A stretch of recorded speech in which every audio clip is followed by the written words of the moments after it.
पहाटेचा वारा थंडगारवा,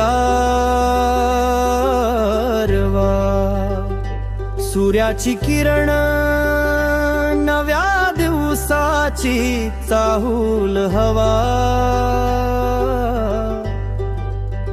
घंटीचा आवाज शिकण्याचा ध्यास, शाळेच्या अंगणात चालतो अभ्यास, दुगावची शाळा शिक्षणाची ज्वाला, सपनांची ओळख भविष्यात चमकणारा तारा, दुगावची शाळा ज्ञानाचा वारा, मुलांच्या हाती उद्याच तारणारा दिवा.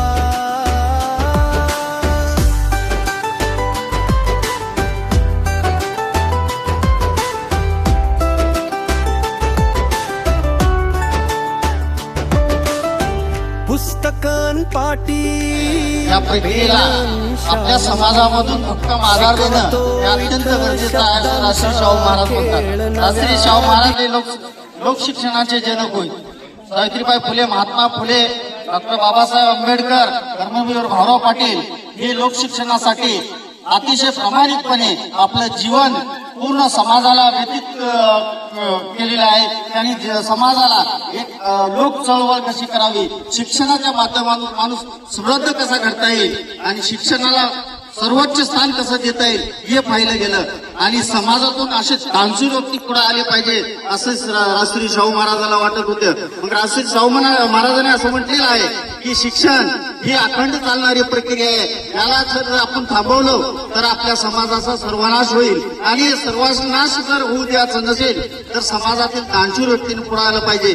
जसं आमच्या गावच्या भूमिपुत्र शिवेंद्र पाटील, ॲडव्होकेट शिवेंद्र पाटील हे शाळा वाचवण्यासाठी, इथले विद्यार्थी वाचवण्यासाठी आणि शिक्षण प्रक्रिया सतत अखंड चालवण्यासाठी महात्मा फुलेंचं, कर्मवीर भाऊराव पाटलांचं, राजश्री शाहू महाराजांचं, छत्रपती शिवरायांचं, डॉक्टर बाबासाहेब आंबेडकरांचं, सावित्री मातेचं जे परंपरा आहे, जे शिक्षणाची चालणारी परंपरा आहे आपल्या देशामध्ये, ते पुढे चालण्यासाठी पुढे आल्यात. त्याबद्दल आमच्या शाळेच्या वतीनं, आमच्या सर्वांच्या वतीनं, गावकऱ्यांच्या वतीनं मी त्यांचं शतशः आभारी मानतो. धन्यवाद.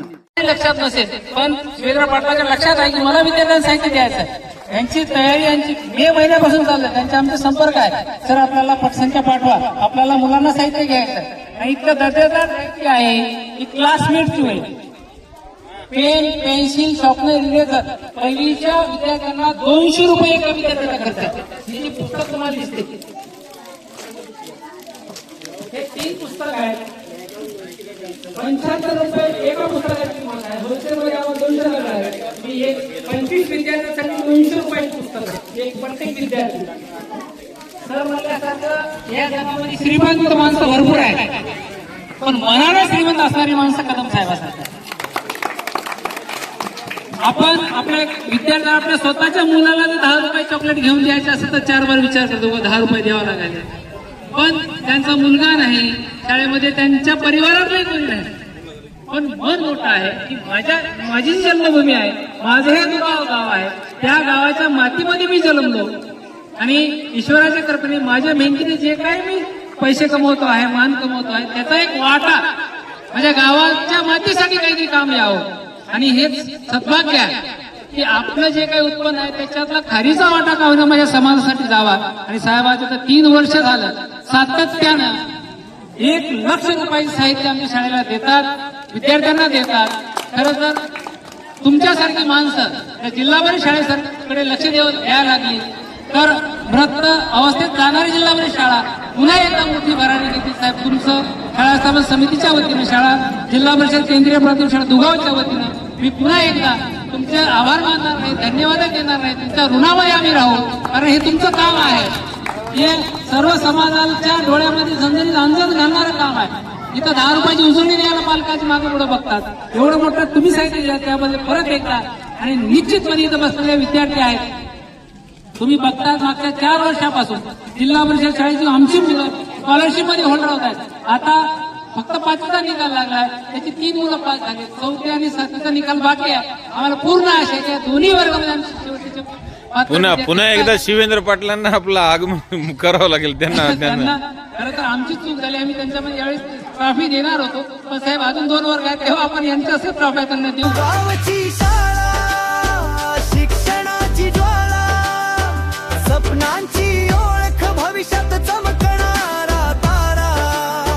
तू गावची शाळा ज्ञानाचा वारा मुलांच्या हाती उद्याच तारणा.